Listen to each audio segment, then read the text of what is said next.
welcome to another edition of www.winemastery.co, and here we are in episode 14, and we're into part 3, and we're talking about Rioja. Now, we've had two fantastic Riojas, and John is setting me up to think that the next one's going to be even better, which is going to have to go some, because they were two really lovely glasses of wine. They were delicious, aren't they, really? I guess I would rate Rioja as one of my favourites, definitely. Really? Yeah, definitely, and because it's kind of, I think when I was a younger man, I used to really like the big, heavy Shiraz, the more power, the better, kind of big beasted. And then my taste buds have kind of toned down a little bit, and like, although I kind of have fads of liking, I went through the Merlot stage for a while where I was really rating that, which I still do, but I've always fallen back on Rioja. Rioja's always had something there for me. Right.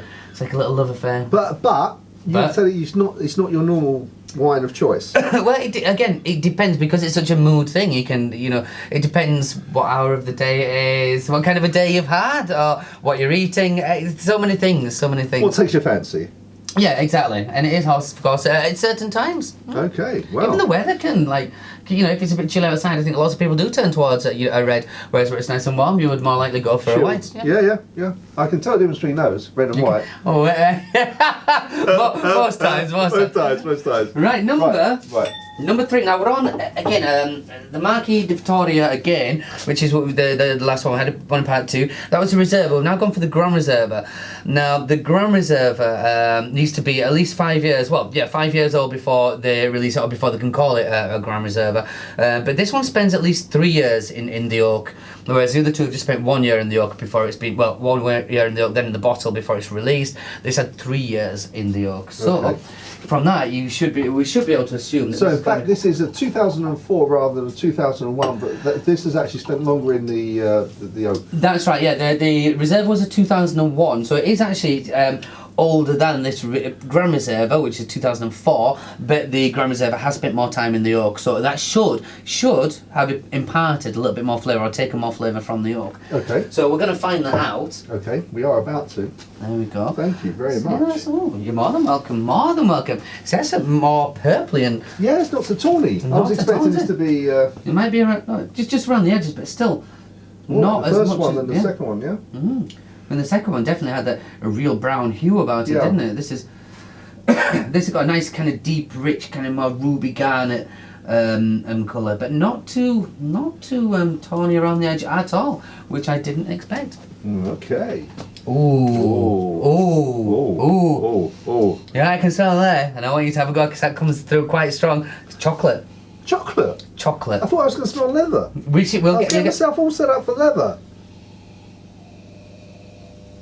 Oh, I can smell something different. Is it chocolate? No, and it's just bring the glass a wee bit away from them. Can I smell chocolate there? Like real cocoa. No. It's something different. I don't know. I just can't recognise it. Don't worry. The cherry is also in there, but I will be honest. There's not as much leather in there as I thought there would be. No. There's not as much leather in number 2 as you thought there. No, I thought there'd be more. I suppose it's my mind thinking that's what's going to be in there when I do. Well, it should be there, but not as much as I expected. No, that's definitely cherry chocolate. It smells like cereals. Cherry chocolate. Yeah. Cereals. Cereals, It smells like, you remember Cocoa Pops when you put your milk in it? Yeah? No? No, I never had those. You never had Cocoa Pops? No. Yeah, well, you know what you're doing this evening. Pick up some Cocoa Pops, get your chamois leather out. And some Hall's menthol ellipsis. There's a different smell there. I don't think it's chocolate. I don't think that's. Well, not the chocolate. What chocolate do you eat? No, is it posh Belgian top chocolate? Of course. What chocolate do you eat? No, it's more, not a dark chocolatey. It's like richness of chocolate. It's more like cocoa-esque, yeah. Cocoa-esque. Nice girl. So no, I'm definitely going with that. Okay. And then. Okay, we're going to go. Now, bear in mind this spent 3 years in. It was 2 years more than the previous one in oak, so they should.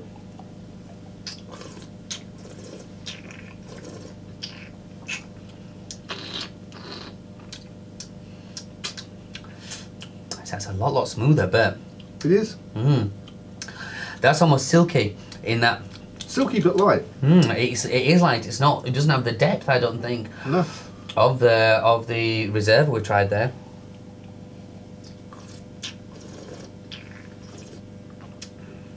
See, I'd find that.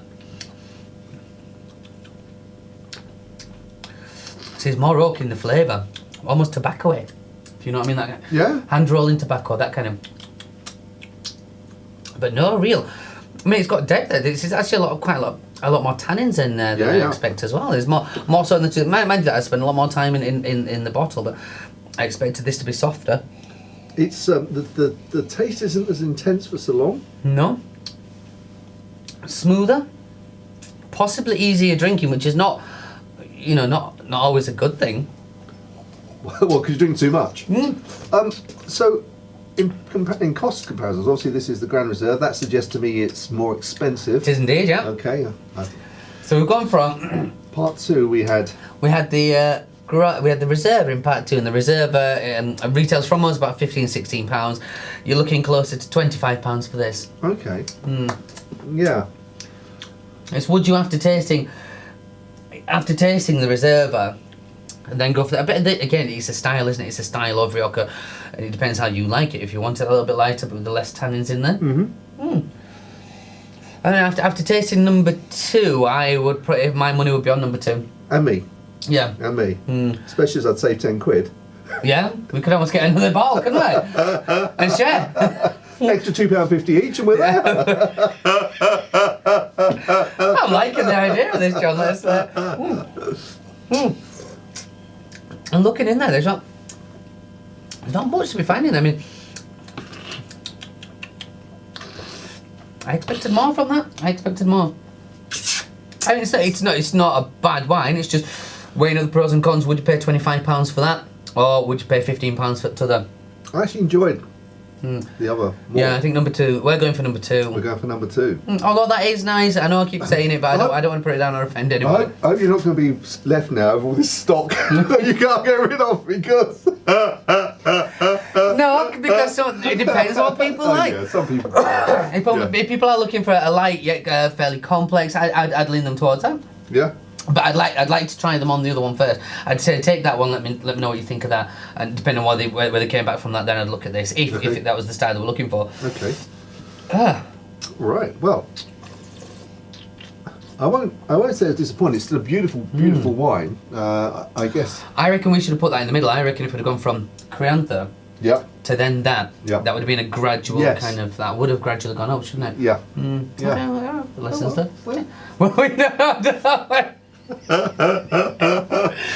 Which I guess actually says a lot because you can't always go on the label. No, definitely not. No. And that's again, it's a very odd one. It's very difficult to read. I mean, perhaps the Spanish ones are a little bit easier to go on, but most labels, they don't really give you much information to go on. Hence why you would have somebody like us to tell you. Exactly. That's why you need somebody like you to tell you. Need us. I definitely do.